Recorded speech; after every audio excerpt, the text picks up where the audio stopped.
Y en lo que llegamos ahí a segunda de Timoteo, queremos desearles a todos un feliz año. Estamos en el primer domingo del año 2025, ¿verdad? Entonces hemos ya terminado y empezado un nuevo año y les queremos desear un feliz año a todos. Que este año, yo sé que todos tienen metas, propósitos, deseos, planes para este nuevo año, pero que nunca nos olvidemos de la parte espiritual.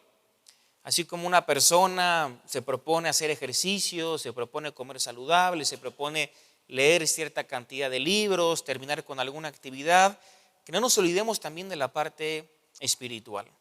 Que este año 2025 podamos caminar cerca del Señor, que cada día busquemos tener comunión con Dios, que cada día de nuestras vidas o de este nuevo año podamos buscar amar al Señor aún más que lo hicimos el año pasado, con toda nuestra mente, con todas nuestras fuerzas, con toda nuestra alma, con todo nuestro espíritu, que podamos amar al prójimo como a nosotros mismos, que podamos involucrarnos más en la iglesia, en los estudios, en el discipulado, en salir a evangelizar, en salir a predicar el evangelio, que podamos comprometernos más en ser ejemplo para nuestras familias, nuestra esposa, tu esposo, tus hijos. No nos olvidemos de la parte espiritual. Yo por eso al mensaje de esta mañana le titulé un año crucial. Un año crucial. Y me refiero, cuando yo le pongo un año crucial, me refiero a un año determinante. Que sea un año trascendente en tu vida, que sea un año que pueda traer impacto tanto en tu vida como en la vida de tu familia. No tanto el mundo y lo que está pasando en el mundo, que nosotros podamos pensar en nuestra vida personal, en nuestra vida espiritual. Y que realmente pueda ser un año crucial para cada uno de nosotros, porque sin lugar a dudas lo necesitamos. El 2024 ya terminó, estamos comenzando este año 2025 y que pueda ser un año trascendente, determinante para cada uno de nosotros en nuestra vida espiritual. Estuve pensando mucho en qué pasaje podía compartir con todos ustedes para esta mañana, para inicio de año, y quiero leer unos pasajes que están en segunda de Timoteo capítulo 2, pero antes de leerlo tenemos que entender algunas cosas en cuanto a esta carta. Todo lo que se conoce como primera de Timoteo, segunda de Timoteo y la carta de Tito también fueron escritos por la misma persona, fueron escritos por el apóstol Pablo, ¿verdad? Ahora, Pablo escribió estas tres cartas en la última etapa de su vida. De hecho, si nos queremos un poquito identificar en qué época estamos, Pablo fue encarcelado en Roma 2 veces, o eso es lo que se cree, y estas cartas las escribió durante su primer encarcelamiento en Roma hasta su ejecución, o sea, hasta que literalmente lo mataron. Entonces fue literalmente en la última etapa de su vida. Estas tres cartas se conocen como cartas o epístolas pastorales. ¿Por qué pastorales? Por el contenido que ellas tienen. Si nosotros leemos segunda y primera de Timoteo y Tito, vamos a ver cómo Pablo menciona los requisitos para los diáconos, para los ancianos, para los pastores y etcétera. Menciona varias cosas. Entonces se conocen como epístolas pastorales. Simplemente para que entendamos un poquito, en el año 61 al 63, obviamente después de Cristo, se cree que fue el primer encarcelamiento de Pablo en Roma. No la primera vez que estuvo en la cárcel, porque si nos vamos al libro de Hechos, vemos que Pablo estuvo en la cárcel muchas veces, en Filipos y en otras partes, ¿verdad? Este habla del primer encarcelamiento en Roma. Después de esto, Pablo fue liberado, más o menos en el año 63 al 65, y Pablo hizo más actividad misionera. Pero durante el primer encarcelamiento en Roma, del 61 al 63, fue cuando Pablo escribió las epístolas de la prisión. ¿Cuáles son esas epístolas? Ahí escribió Efesios, Filipenses, Colosenses y Filemón. Después Pablo es liberado de la cárcel y realiza más actividad o más trabajo misionero. Ya en el año 65 y 66 después de Cristo, Pablo es arrestado nuevamente hasta que finalmente es ejecutado. Y durante este segundo encarcelamiento en Roma es cuando Pablo escribe Segunda de Timoteo. Segunda de Timoteo. ¿Esto qué quiere decir? Que Segunda de Timoteo es la última carta escrita por el apóstol Pablo. Fue la última de sus cartas. Sabemos que la mayoría del Nuevo Testamento fue escrito por el apóstol. Bueno, Segunda Timoteo fue la última que Pablo escribió. Obviamente es una carta que va dirigida a uno de sus discípulos más cercanos, que es Timoteo, y es una carta que está muy influenciada por las circunstancias personales del apóstol. Imaginemos un poquito en Pablo desde su conversión. Pablo, antes de ser un cristiano, se dedicaba a perseguir a los cristianos. Era un celoso perseguidor de los cristianos. Pablo iba rumbo a Damasco y se convierte. Cristo se le aparece en un resplandor. Dice: Saulo, Saulo, ¿por qué me persigues? Él dijo: ¿quién eres, Señor? Yo soy Cristo a quien tú persigues. Y ahí Pablo se convierte.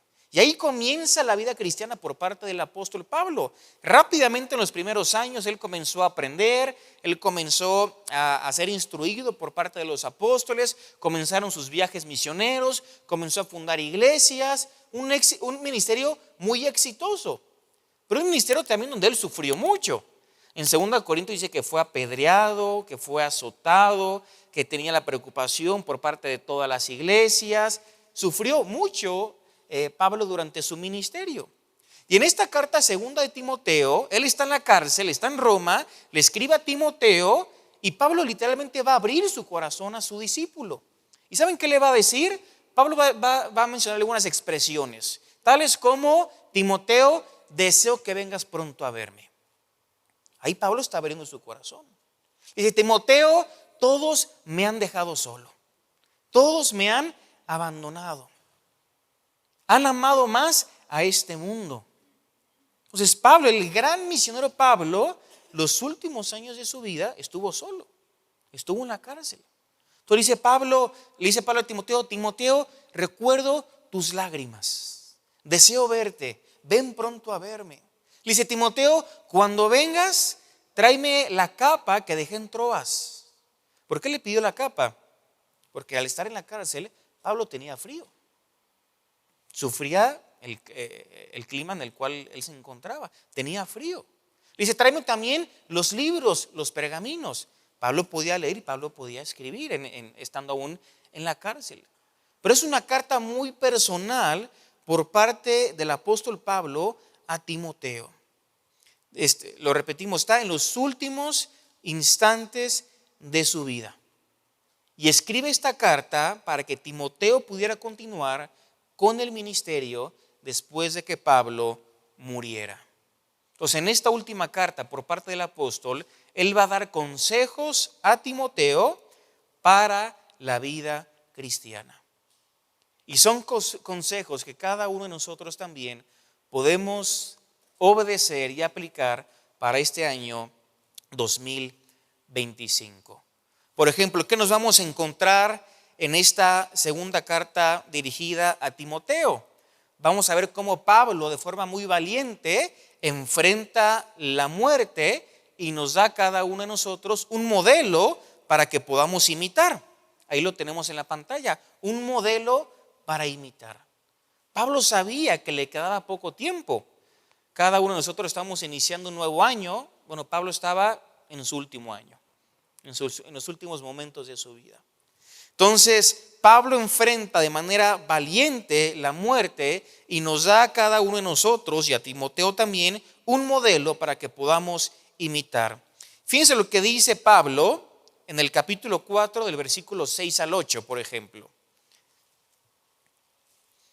Fíjense lo que dice Pablo a Timoteo, está ahí en la pantalla. Porque yo ya estoy para ser sacrificado. ¿Qué le está diciendo Timoteo? Me queda poco tiempo. Me queda poco tiempo. Están por sacrificarme. Fíjense que le dice: Timoteo, el tiempo de mi partida está cercano. He peleado la buena batalla, he acabado la carrera, he guardado la fe. Por lo demás, me está guardada la corona de justicia, la cual me dará el Señor, juez justo en aquel día, y no solo a mí, sino también a todos los que aman su venida. Entonces claramente Pablo le dice a Timoteo, Timoteo, me queda poco tiempo, voy a morir pronto, tienes que continuar con el ministerio, tienes que mantenerte fiel, yo ya acabé mi carrera, yo ya peleé la buena batalla, yo ya guardé la fe, ahora te toca a ti, ahora te toca a ti. Dice Timoteo, a mí ya me está reservada la corona de justicia, la cual me dará el Señor, juez justo, ahora te toca a ti. Ahora, hermanos, nos toca a cada uno de nosotros. Dice, el tiempo de mi partida está cercano. En esta carta también vamos a ver cómo Pablo prepara a Timoteo y le enseña el costo del discipulado. El discipulado de Pablo muestra que el creyente, el cristiano, tiene que pagar un costo al ser discípulo del Señor. Nosotros no podemos ser discípulos de Jesús y que en nuestra vida no pasa absolutamente nada. No, hay un costo por seguir a Jesús. Jesús en el Evangelio de Mateo dijo, el que no aborrece a su padre, a su madre, a sus hijos, no puede ser mi discípulo. Obviamente no tenemos que odiarlos, ¿verdad? Pero Cristo tiene que ser nuestra prioridad antes que otras cosas. Cuando se le acercaron con Jesús y le dijeron, Jesús, aquí está tu madre, aquí están tus hermanos. Jesús les dijo, ¿quién es mi madre? ¿Quiénes son mis hermanos? Mis hermanos son aquellos que hacen la voluntad del que me envió, la voluntad del Padre. Hay un costo por ser discípulo de Jesús. Y muchas veces ese costo puede ser muy alto. Y Pablo le deja esta carta a Timoteo para prepararlo, para que él sea consciente del costo de ser un discípulo del Señor. Parte de este costo, hermanos, es el costo del compromiso. Compromiso.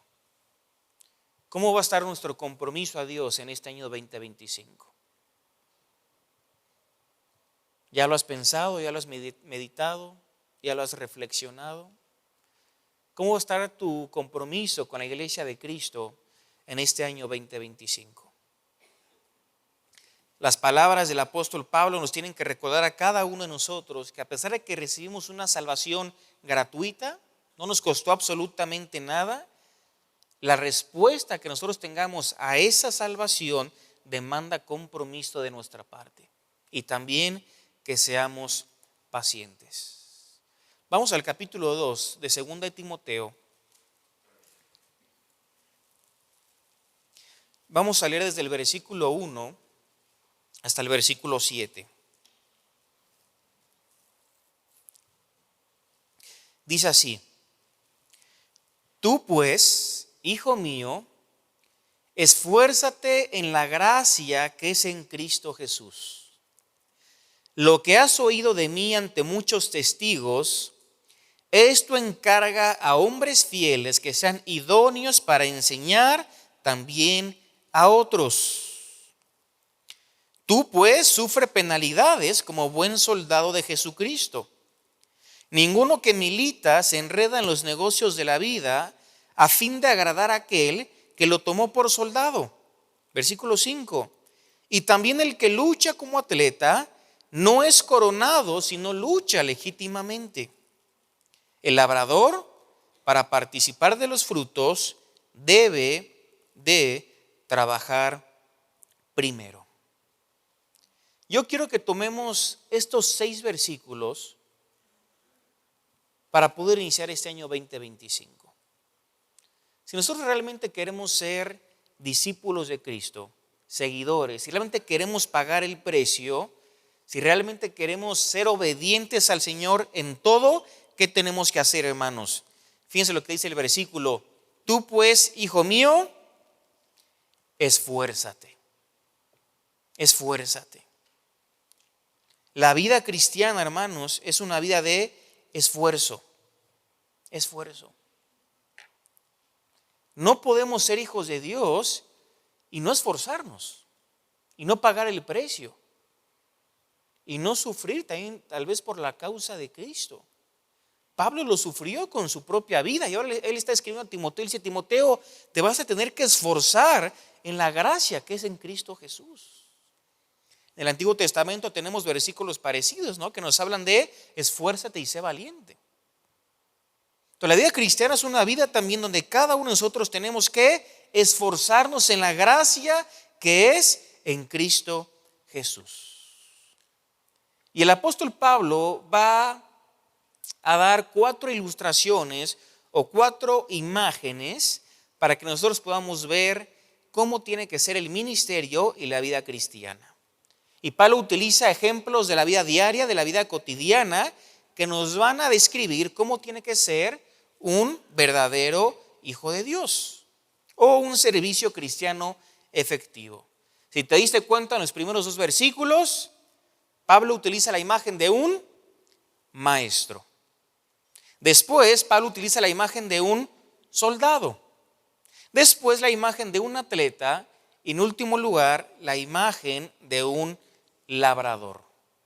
Verán, son 4 ilustraciones, 4 imágenes que nos va a dar ciertas características que nosotros podemos aplicar en este año 2025. Después de que Pablo le dice que Timoteo se tenía que esforzar, fíjense lo que Pablo le dice en el versículo 2.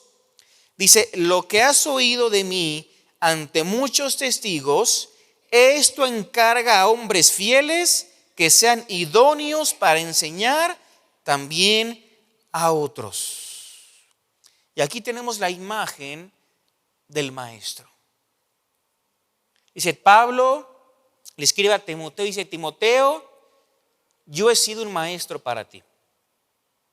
Timoteo, tú eres un maestro para otros. Dice, pero Timoteo, ahora elige a ciertos hombres que tienen que ser también maestros para otras personas. Es lo que Pablo le está diciendo a su discípulo Timoteo. Y fíjense qué características da la Biblia, porque en el versículo 2 dice: esto encarga a hombres fieles y que sean idóneos. O sea, no le está diciendo agarra a quien sea y no. Tienen que ser fieles. Estas 2 características se mencionan en el maestro: fieles e idóneos. Esta palabra idóneo literalmente significa que sean competentes. Competentes. Hermanos, ¿no será que Dios espera que muchos de los que estamos aquí hoy sentados ya nos convirtamos en maestros para otras personas? Es como cuando Pablo en otras cartas le escribe a la iglesia y les dice: ustedes deberían ser ya maestros, pero les tengo que seguir hablando como niños en Cristo. Les tengo que seguir dando leche cuando ustedes ya tienen que recibir alimento sólido, porque son carnales, porque son inmaduros. Es lo que Pablo escribe a los Corintios, por ejemplo. Siempre el deseo de Dios hacia cada uno de nosotros es que todo lo que nosotros vamos aprendiendo lo podamos enseñar también a otros.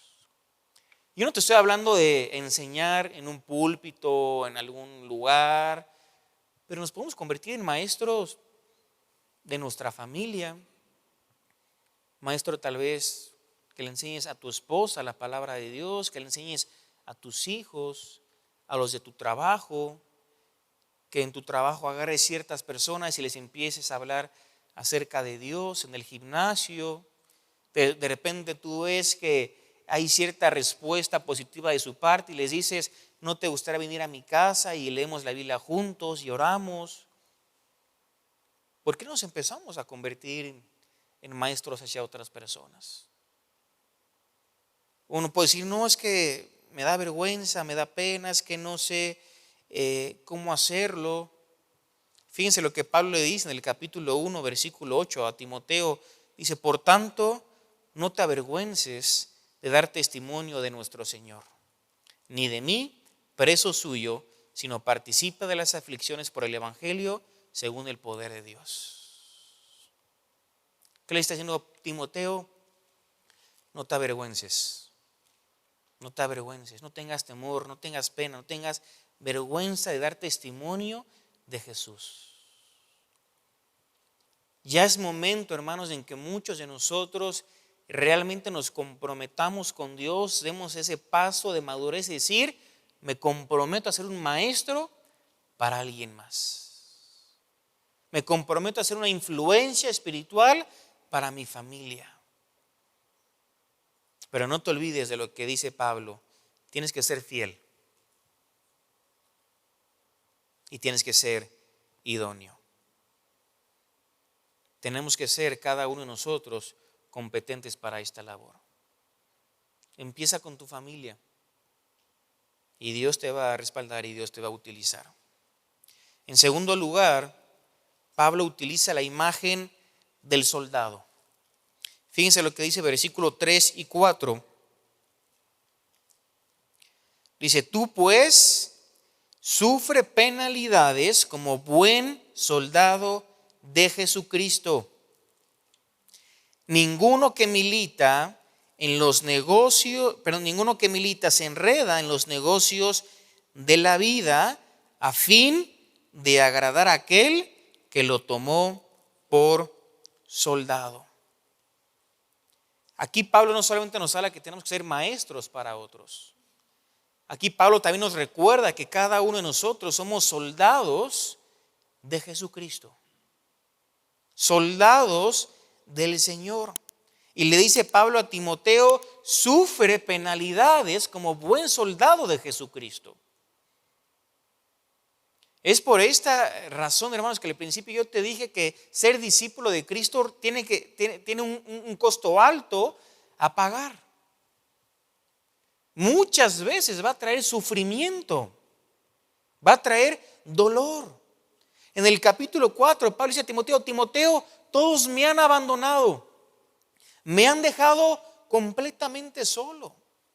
Pablo estaba sufriendo en ese lugar. Pablo sufría porque sus amigos, sus compañeros lo habían dejado solo. Pero aún estando preso, Pablo dice, Timoteo, sufre penalidades como buen soldado de Jesucristo. En la guerra hay buenos soldados y malos soldados. Un buen soldado sería aquella persona que está dispuesta a pagar el precio para cumplir con su misión, para cumplir con su objetivo. Y aquí es lo que dice Pablo, un buen soldado es aquel hombre, aquella mujer que está dispuesta a sufrir por el Señor, a sufrir por Cristo. ¿Por qué no este año, hermanos, recordamos que aparte de maestros también tenemos que ser soldados de Jesucristo? Y que la Biblia nos invita a cada uno de nosotros a poder sufrir por la causa del Señor. Lo que Pablo le está diciendo a Timoteo es que Timoteo tienes que soportar las dificultades como un soldado. Y esto tiene una sola meta. ¿Cuál es esa meta? Agradar a su comandante. Agradar a su oficial. Y nosotros, hermanos, como soldados de Cristo, buscamos agradar a Jesucristo. A Jesucristo. Para ser un buen militar, dice aquí Pablo, ninguno que milita se enreda en los negocios de la vida. ¿Para qué? ¿Cuál es el fin? A fin de agradar a aquel que lo tomó por soldado. Nuestra prioridad es Dios. Y es a Dios, es a Cristo a quien cada uno de nosotros buscamos agradar.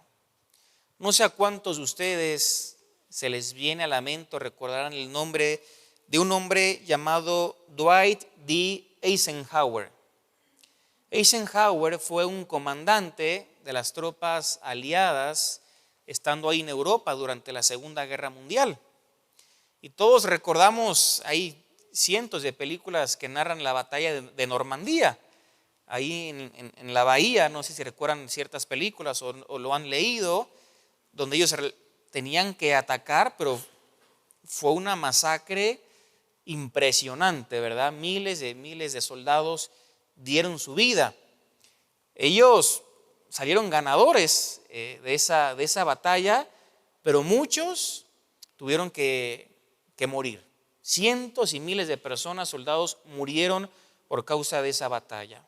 Bueno, Eisenhower era el comandante de ese batallón o de esa misión, que eran todas las tropas aliadas. Estaba Canadá, Estados Unidos, Gran Bretaña y otros ejércitos. El día de la batalla, Eisenhower va a dar una orden a cada uno de los soldados que estaba a punto de pelear. Y él les va a decir lo siguiente. Eisenhower les escribe y les da esta instrucción, esta orden. Están por embarcarse en la gran cruzada. Su tarea no será fácil. Su enemigo está bien entrenado. Viene equipado y es duro en batalla, peleará ferozmente.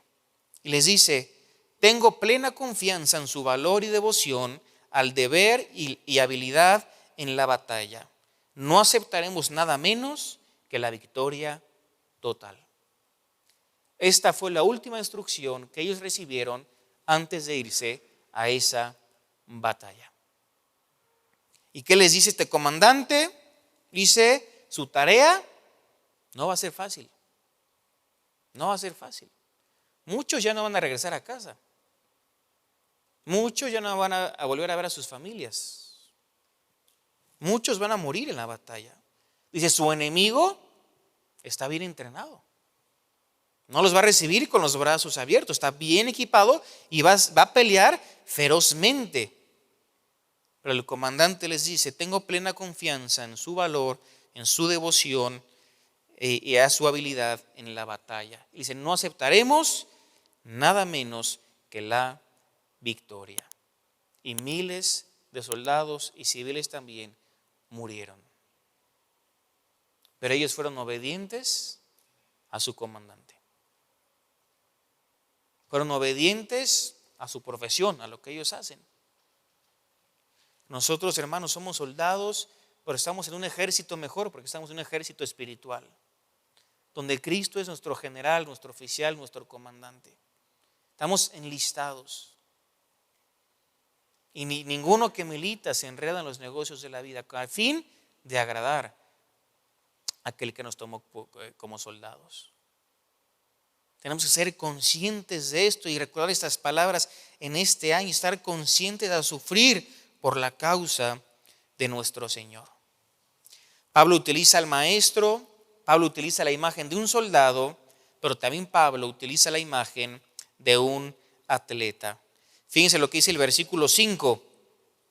Y también el que lucha como atleta no es coronado, sino lucha legítimamente. Aquí seguramente Pablo tiene en mente los Juegos Olímpicos o los Juegos Sísmicos, que eran muy comunes en Grecia, eran en toda Europa y en muchos lugares eran famosos estos juegos. Hasta hoy en día los Juegos Olímpicos los conocemos. Y Pablo utiliza la imagen de un atleta, ¿verdad? Dice, el que lucha como atleta no es coronado, sino lucha legítimamente, ¿verdad? Entonces ahí tenemos la imagen de lo que sería un atleta. Ahora, ¿qué le está diciendo Pablo a Timoteo? Dice, Pablo le escribe a Timoteo y le dice, Timoteo, tú tienes que demostrar fortaleza y disciplina al ser un atleta.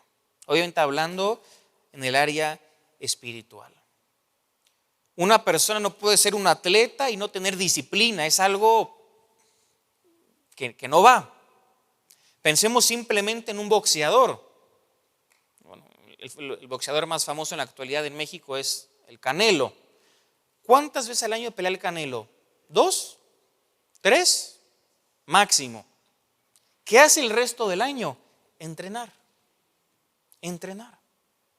Tú no puedes subirte a un ring a pelear con alguien si previamente no has entrenado.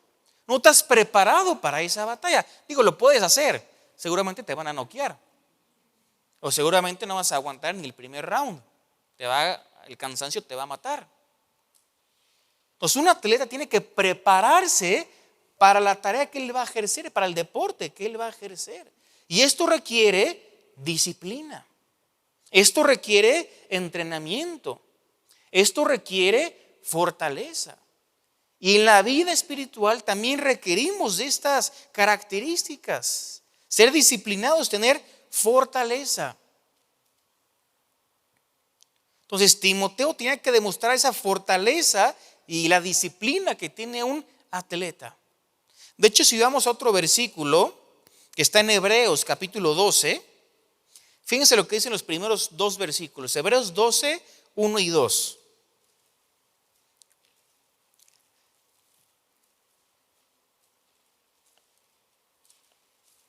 Hebreos capítulo 12, versículo 1 y 2. Dice así: por tanto, nosotros también, teniendo en derredor nuestro tan grande nube de testigos, fíjense la siguiente palabra que dice: despojémonos. Despojémonos.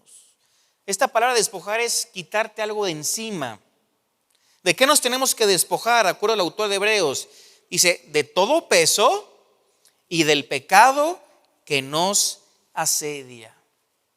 Después de despojarte de esto, dice el autor de Hebreos: y corramos con paciencia la carrera que tenemos por delante, puesto los ojos en Jesús, el autor y consumador de la fe, el cual por el gozo puesto delante de él sufrió la cruz, menospreciando lo oprobio, y se sentó a la diestra del trono de Dios. Entonces el autor de Hebreos tiene en mente, que algunos creen que Hebreos fue escrito por Pablo también, pero no lo sabemos. El autor de Hebreos tiene en mente una carrera. Creo que nos imaginemos nosotros un estadio, ¿verdad? Y un estadio obviamente tiene la tribuna, tiene las gradas, lleno de gente, lleno de personas. ¿Quiénes son esas personas? Dice, son los testigos. Dice, teniendo alrededor nuestro tan grande nube de testigos. ¿Quiénes son estos espectadores? Creyentes del pasado. Personas que estuvieron aquí en este mundo, pero que ya murieron, ya partieron. Podemos pensar en Pablo, en Abraham, en Moisés, en Pedro, en Andrés, en Felipe, algún familiar tuyo que haya sido creyente, mi hermano Estéfano. Tenemos espectadores. Están en las gradas, están como testigos.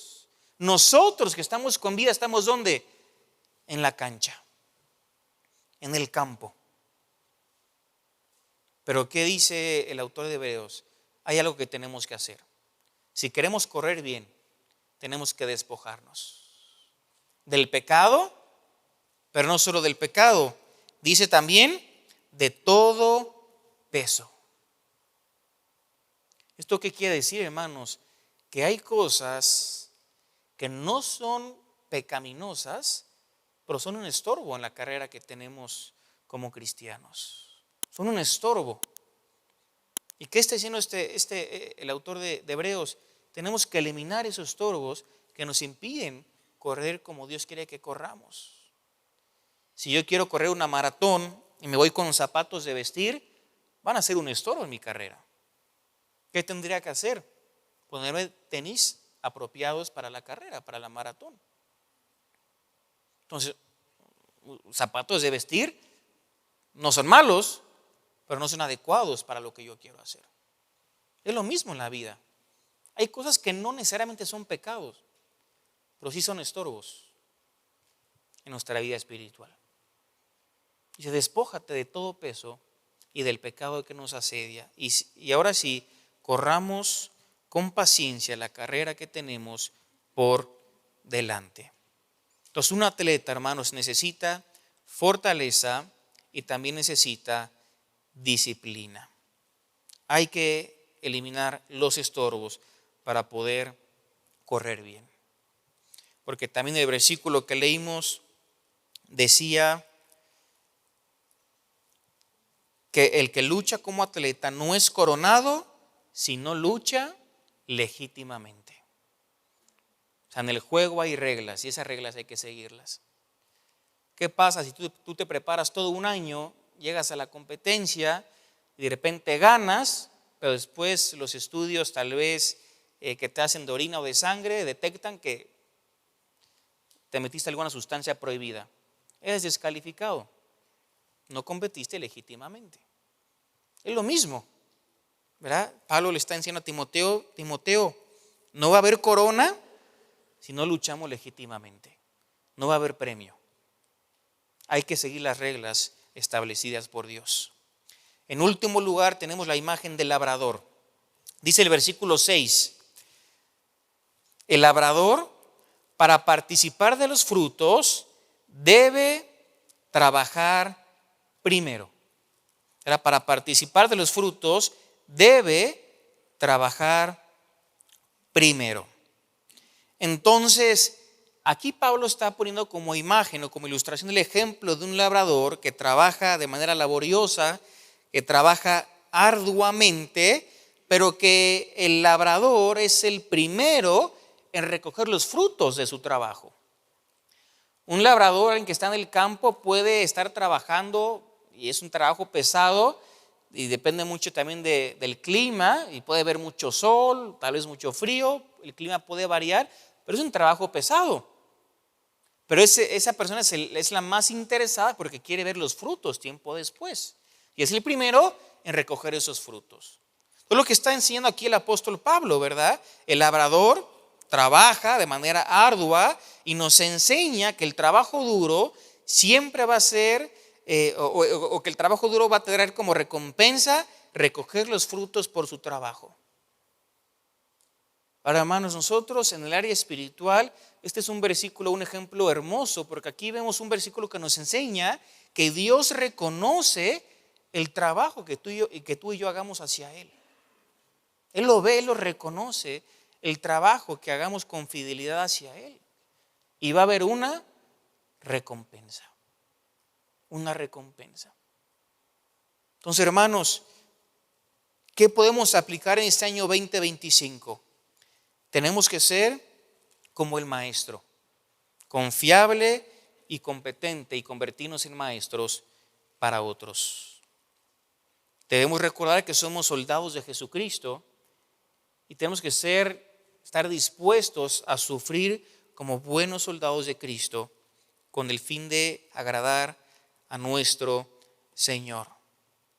Tenemos que ser como el atleta que tiene fortaleza, que tiene disciplina, que elimina los estorbos, que sigue las reglas del juego. Y tenemos que ser como el trabajador, que trabaja fielmente y de manera ardua para recoger los frutos de la cosecha. Todo esto, hermanos, cada uno de nosotros lo tenemos que hacer.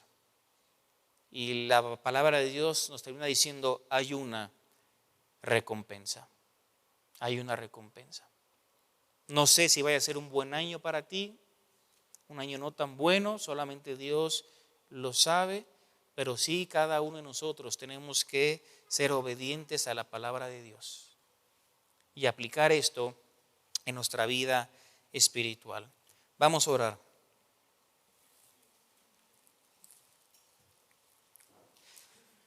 Padre, te damos las gracias por el tiempo con tu palabra. Gracias, Dios, porque podemos estar reunidos en este nuevo año 2025.